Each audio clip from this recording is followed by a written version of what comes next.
all these fighters, Ellie Scottney, that turn pro with us, and you take them on that journey to world title. That's the most exciting and pleasing part of the job. But now can still make cruiserweight, and the reason that we took the fight is he's a big underdog in the fight, but.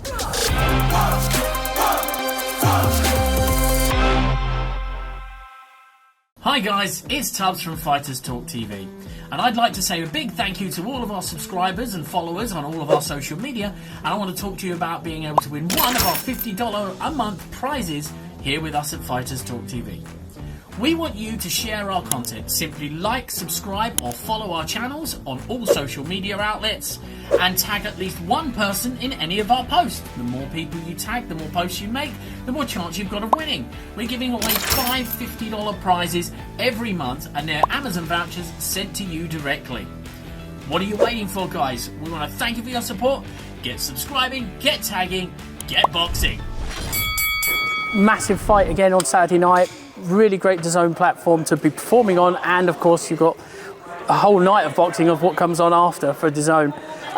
Tell me, what was Jordan Thompson thinking when he agreed to the fight with Opetara? Because it is a big mountain to climb for him, and someone's always going to go. Yeah, I mean, we went through the process of the Richard Riakporhe fight, which obviously fell through, and Opetara had been messed around a lot. Like, he got messed around with Masternak, got messed around with Opetara, and then from there, he needs a fight. So I'm looking at it and thinking, who have we got? What cruiserweight's ready? And Jordan Thompson was ready. He's a guy that I think will, over time, move up to the heavyweight division. But now can still make cruiserweight.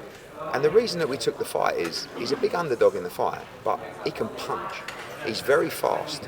He's one of the biggest cruiserweights I've ever seen. And if he didn't have those fundamentals, I probably would have said, I don't think it's the right fight for you. But he's rolling the dice, but he does it against the best in the division. He does it against the IBF champion, the Ring Magazine champion. And in one fight, Jordan Thompson can really go from very little resume at world class to the main man in the division. But Opetara looks like an absolute lunatic, to be honest with you. I mean, he scares the life out of me. But Jordan's mentally solid, sound, ready for the fight. And I love the fight. I think it's a really electric world title fight. And looking forward to it. And there's a lot of young talent on the display. It's very difficult to put into words what it means to these young fighters fighting with the potential IBF world champion. So, how do you think it brings on people like George Little, Maisie Rose, and others? Yeah, I mean, I think when you sign a fighter, you have an obligation to take them on that journey. It's very expensive, actually. I don't like to talk about money, but when you decide to sign a fighter, and you need young talent, but when you decide to sign a fighter, you have to be willing to invest in them, to give them the opportunities to progress. We do that better than anyone, in my opinion. And I think when you look at George Liddard, you look at Maisie Rose Courtney, particularly Jimmy Sains as well, who's debuting on Saturday, you make that investment over kids that you think are going to go on and have the potential to go on and become a world champion. And obviously if they're popular and they sell tickets as well, fantastic. But I think you're in a position there where those three, particularly from the same gym, very exciting. Jimmy Sains is going to be a big crowd pleaser, huge puncher.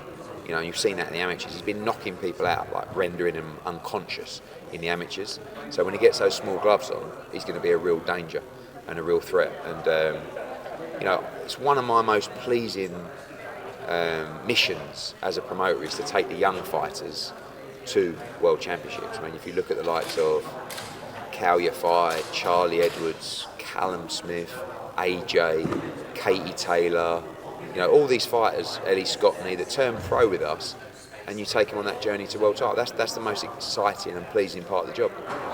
So, going on a bit further, so Matchroom's schedule is completely off the chart. I mean, over the next few months, right the way up to Christmas, you're not staying still for more than 5 seconds. Level with us here.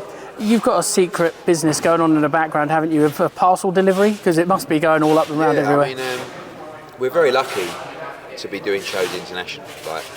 And I know that sometimes you get a bit of stick, global this, but that's the vision. We've been promoting for a long time in the UK, but no promoter has ever gone global and promoted shows internationally on a regular basis as part of a schedule. So for me, I look at it and say, I can't believe we're doing regular shows in America, Mexico, Monaco, Australia, Italy, Japan, Japan deal just done as well, you know. So, like, I think that's a blessing. And people say about the travel and stuff like that, but what a job!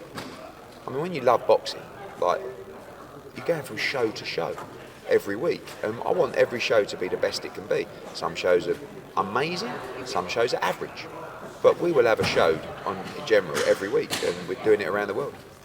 Just last question. How does that affect family life from a personal point of view? Because it must be really, really tough to be away a lot. So I think as a kid, I had the same thing. Do you know what I mean? So I think my kids have always just experienced that. I've never really been around that much, but it's kind of accepted. Like, my dad was never around, but I never feel like, even now, I'm at 44, I never look back and go, my dad weren't around a lot. Because when he was around, he was all action. Do you know what I mean? He would get back after being in the Far East for 3 weeks on a snooker tour, and he would play with me for 3 or 4 hours in the garden. And that, you know, so I just think when you're around it, it just becomes expected. But the harder thing is trying to put in the quality time when you get back and get home, when you're knackered. Do you know what I mean? And that's when you get back. Especially now I've got a 13-year-old daughter. It's like so painful. It's like, you know, I get back from 2 weeks away. Bella! Oh, what? You know, have you seen Kevin and Perry? You know that thing? What? How are you? Yeah, I'm good. What do you want?